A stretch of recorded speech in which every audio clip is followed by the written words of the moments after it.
जय ज्योती जय सावित्री. आज मी तुम्हाला गोष्ट सांगणार आहे. माझं नाव आहे शिवांश अंकुश रोगले माणिकवाडा.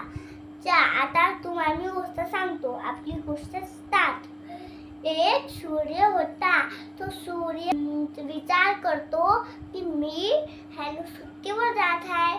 तर मग तो अजून एक विचार करते की मी सुट्टीवर गेलो तर माझ्या जागी प्रकाश जगाला सकाळी दिन कोण. तर मग तो काजव्याकडे जाते.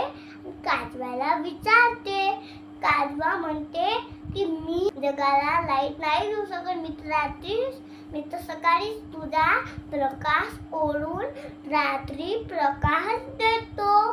तर मग काय होते, एक पंती तयार होते. पंती म्हणजे एक दिवा तयार होते. सगळे तिच्यावर हसते. अरे तू एवढीशी पंती जगाला लाईट कशी देशील.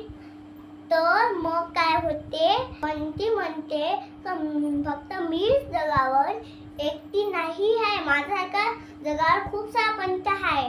तर मग काय होते, रोज सकाळी सगळे माणसं पंतीला सकाळी यूज करते.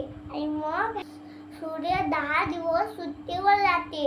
आणि मग काय होते, सूर्य सुट्टीवर वापस येते. मग पंती म्हणते पहा बरं मी जगाला कशी लाईट द्यायची. देशात अभ्यासाचा नियम असतो. देशी प्रकाशाचे नियम असते.